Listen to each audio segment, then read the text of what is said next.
Gold trusted gold buyers తాకట్టులో ఉన్న బంగారాన్ని విడిపించి ఈ రోజు ఉన్న మార్కెట్ ధరకే కొనబడును. మరిన్ని వివరాలకు సంప్రదించండి 7771077720. కూటమి ప్రభుత్వం సూపర్ 6 సూపర్ హిట్ అంటూ భారీ బహిరంగ సభ వ్యవహరించింది. అయితే ఈ బహిరంగ సభ కేవలం ప్రజలను మోసం చేసిందంటూ వైఎస్ జగన్మోహన్ రెడ్డి ఆరోపించినటువంటి పరిస్థితి. ఈ ఆరోపణలపైన మాట్లాడడానికి పొదలపొట్టి ఎమ్మెల్యే మురళీమోహన్ గారు ఉన్నారు. సార్, ఏదైతే నిన్న మీరు నిర్వహించినటువంటి సభ ప్రజలకు మీరు ఇచ్చినటువంటి పథకాలు సూపర్ హిట్ అయ్యని మీరు నిర్వహించారు. ప్రతిపక్ష నాయకుడేమో అది అటర్ ఫ్లాప్ సభ, ఇది మోసాలు చేసినటువంటి సూపర్ 6 అనేసి కూడా ఆయన వర్ణించారు. దీన్ని ఎలా చూస్తున్నారు? మామూలుగా తమిళ్లో లోకం పోకడకి విరుద్ధంగా మాట్లాడడం అనే పైత్యకారి అంటాడు. పైత్యకారి అంటే మీకు అర్థమై ఉంటుంది. అన్ని లక్షల మంది మీ వాళ్ళు ఉంటే కళ్ళ ముందు నేరుగా కనిపించుండేవాళ్ళు, టీవీలు పెడితే టీవీల్లో కనిపించేవాళ్ళు, లేదంటే యూట్యూబ్లు పెట్టుకుంటే యూట్యూబ్లో కనిపిస్తున్నారు. అదేమి నీలాగా కుప్పంలో గ్రాఫిక్స్ పెట్టి నీళ్ళు తెచ్చినానని చెప్పి గ్రాఫిక్స్ సభ కాదు. లేకపోతే ఒక డయాస్ వేసి పొడవుకు ఒక సెటప్ వేసి అటు ఇటు తిరుగుతూ ఉంటే మాట్లాడినటువంటి సభ కాదు.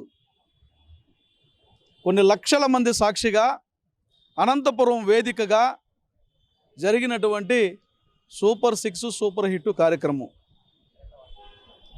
సిగ్గు లేకుండా ఎగ్గు లేకుండా కనీసం బుద్ధి లేకుండా మాట్లాడడం అంటే అది వారి కుసంస్కారానికి నిదర్శనం. అది కేవలం అక్కసుతో, అసూయతో, ద్వేషంతో ఈ ప్రభుత్వానికి ప్రజాదరణ పెరుగుతూ ఉంది. 5 ఏళ్ల కాలానికి ప్రజలు మ్యాండేట్ ఇస్తే 5 ఏళ్ల కాలంలో మేము ఈ సూపర్ 6 హామీలన్నింటినీ కూడా అమలు చేస్తామని ఇచ్చినటువంటి మాటని కేవలం 15 నెలల్లోనే వీరు చేసేశారు. ప్రజలు వీరిని అమితంగా ప్రేమిస్తున్నారు, ఆరాధిస్తున్నారు అన్నటువంటి అక్కసుతో, ఇక జన్మలో మనకు అధికారం రాదన్నటువంటి బాధతో చేసినటువంటి వ్యాఖ్యలుగా నేను తెలియజేస్తున్నా. ప్రధానంగా ఆయన ఏదైతే మెడికల్ కాలేజ్ సంబంధించి ఏదైతే ఆ టెండర్లు ఉన్నాయో ఇది పూర్తిగా గవర్నమెంట్కి నష్టం కలిగించే విధంగా ప్రైవేటుకు అప్పచెప్పేలాగా ఈ కూటమి ప్రభుత్వం వ్యవహరిస్తుంది, మేము అధికారంలోకి వస్తే అవన్నీ కూడా రద్దు చేస్తామంటూ కూడా ఆయన ఘాటుగా వ్యాఖ్యానించినటువంటి పరిస్థితి. వాజ్పేయి గారు ప్రధానమంత్రిగా ఉన్నటువంటి సమయంలో అప్పటి ముఖ్యమంత్రి నారా చంద్రబాబు నాయుడు గారు మొదటిసారి పీపీపీ విధానంలో నేషనల్ హైవేలన్నీ కూడా తీసుకొచ్చిన రోజు ఇంతకన్నా ఎక్కువ మురిగినటువంటి వ్యక్తులు ఉన్నారు.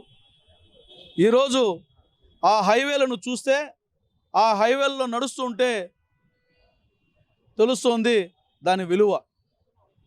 నారా చంద్రబాబు నాయుడు గారి నేతృత్వంలోని కూటమి ప్రభుత్వం ముందు చూపుతో ఆలోచిస్తుంది. మందగించిన చూపుతో కాదు, నీలాగా బుద్ధిహీనతతో కాదు, బుద్ధి వికాసంతో ఆలోచిస్తుంది. బుద్ధిహీనతతో ఆలోచించినటువంటి మీరు కూల్చడము, ధ్వంసం చేయడము, లాక్కోవడము, పీక్కోవడము, ప్రభుత్వం చేతిలో మొత్తం వ్యవస్థ ఉండాలనుకోవడం తప్పులేదు, కానీ నా చేతిలో మొత్తం వ్యవస్థ ఉండాలన్నటువంటి దుర్మార్గమైనటువంటి ఆలోచనతో మీరు పాలన చేశారు. ఇక్కడ అట్ట కాదు, ప్రజలు గౌరవింపబడాలి, ప్రజలకు సకల సౌకర్యాలు ఉండాలన్నటువంటి ఆలోచనతో కూటమి ప్రభుత్వం చేస్తుంది. ఓ 50 ఏళ్ల ముందు చూపుతో ముఖ్యమంత్రి నారా చంద్రబాబు నాయుడు గారి యొక్క ఆలోచన ఉంటుంది. కానీ మీరు మాట్లాడినటువంటి మాటలు ఒక ప్రజాస్వామ్య దేశంలో మీరు రాజకీయాల్లో ఉండి గతంలో ముఖ్యమంత్రిగా పనిచేసినటువంటి మీరు చేసినటువంటి వ్యాఖ్యలు చాలా దుర్మార్గం. ఇప్పటికీ మీరు మారకపోతే, మీరు లాక్కున్నారని, పీక్కున్నారని, దాడులు చేశారని, ధ్వంసం చేశారని మిమ్మల్ని ప్రజలు తన్ని తరిమేశారు.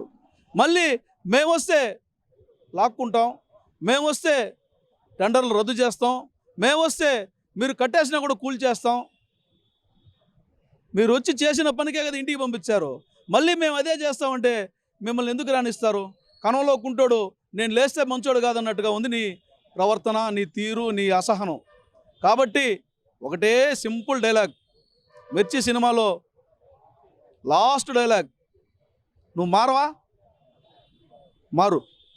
ప్రధాన ఇంకోటి, రామా గోవింద అనుకోవాల్సినటువంటి వయసులో ఆయన బహుశా ఇదే చివరి ఎన్నికలు కూడా కావచ్చు, ఇంకా దీనికి మించినటువంటి దుర్మార్గాలు చేయడం దేవుడు కూడా సహించడం అంటూ కూడా ఆయన తెలియజేసినటువంటి పరిస్థితి. చంద్రబాబుని ఉద్దేశించి మాట్లాడినటువంటి మాటలు. దేవుడు మంచిని సహిస్తాడు. ఆయన రామా గోవింద అంటున్నాడు. రాముడు లాంటి మంచి పాలన చేస్తున్నాడు. నువ్వు దుర్మార్గంగా వ్యవహరిస్తున్నావు కాబట్టే నిన్ను ప్రజలు ఇంటికి పంపించినారు. ఆయన రామా గోవింద అనాలనా, లేకపోతే రాధాకృష్ణ అనాలనా, లేకపోతే పార్వతీ పరమేశ్వర అనాలా అనేది ఆయన ఐచ్ఛికం, ఆయన ఆప్షన్.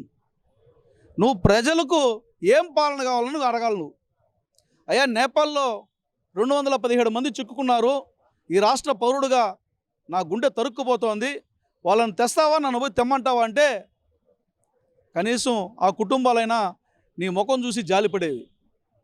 వికారమైనటువంటి మాటలు మాట్లాడుతున్నటువంటి నువ్వు కనీసం విదేశాలకు వెళ్ళి చిక్కుకొని మన రాష్ట్ర ప్రజలు అల్లాడుతున్నారే, అక్కడ వారి కుటుంబం ఇక్కడ విలవల్లాడిపోతున్నారే, వాళ్ళని తీసుకురావాలనే ఆలోచన కానీ వాళ్ళ యోగక్షేమాల గురించి తెలుసుకోవాలన్నటువంటి కనీసమైనటువంటి బాధ్యత కానీ లేనటువంటి వ్యక్తికి ఆయన రామా గోవింద్ అనుకోవాలన్నా, లేకపోతే ఇంకొకరు ఏమనుకోవాలని నీకెందుకు? పరిపాలన ఎలా ఉండాలని అడగాల. పరిపాలన ఈ విధంగా ఉండాలి, ప్రజాస్వామ్యంలో ఇది మంచిది ఇది చెడ్డదని మాట్లాడాలి. కానీ నేను వస్తే అది చేస్తానంటే నువ్వు వస్తే కదా, నిన్ను రానిస్తే కదా. ప్రజలు ఎప్పుడో చీత్కరించేశారు నిన్ను. ఇంకా బహుశా ఆ వైఎస్ఆర్ కాంగ్రెస్ పార్టీకి నువ్వు అధ్యక్షుడిగా ఉన్నంతకాలం అధికారంలోకి రావడం అనేది కళ. అధికారంలోకి రావాలనుకోవడం నీ భ్రమ. అధికారం వస్తుందనుకోవడం నీ మూర్ఖత్వం. ఒకవేళ అధ్యక్షుని మార్చి చూసి ట్రై చేసుకో. లేకపోతే ప్రతిపక్ష నేత వైఎస్ జగన్మోహన్ రెడ్డి చేసినటువంటి వాక్యాలకి తీవ్ర స్థాయిలో మండిపడుతున్న కూటమి నేతలు అని చెప్పాలి. ఏదైతే నిన్న చేసినటువంటి ప్రెస్ మీట్లో ఆయన చేసినటువంటి వాక్యాలు అది సబబైనది కాదు. అతను సహనం కోల్పోయి ఒక ఏమి దిక్కుతోచిన పరిస్థితిలో అతను పార్టీ మునిగిపోయేటటువంటి స్థితిలో ఉన్నాడు కాబట్టి ఏది మాట్లాడుతున్నాడో తనకు అర్థం కాకుండా మాట్లాడుతున్నాడు అంటూ కూడా ఎద్దేవా చేస్తున్నటువంటి పరిస్థితి. అయితే ఖచ్చితంగా రానున్నటువంటి రోజుల్లో వైఎస్ఆర్సీపీ పార్టీకి అధ్యక్షుని మార్చి మరో కొత్త వ్యక్తిని నియమించుకుంటే బహుశా ఆ పార్టీ మనుగడ ఉంటుందేమో చూడాలంటూ కూడా ఎద్దేవా చేస్తున్నటువంటి పరిస్థితి మాత్రం కనబడుతుందని చెప్పాలి. కెమెరా పర్సన్ కోటితో సురేష్, RTV, తిరుపతి. తెలుగులో న్యూస్ కి ఫాస్టెస్ట్ యాప్ ఇప్పుడు టోటల్లీ న్యూ అవతార్లో జస్ట్ 5 seconds లో కంప్లీట్ న్యూస్. సోషల్ మీడియాలో ట్రెండ్స్ కి one stop solution. Live TV app voice search option తో ఇప్పుడే డౌన్లోడ్ చేయండి లేదా అప్డేట్ అయిపోండి. యాప్ లింక్ డిస్క్రిప్షన్ లో ఉంది.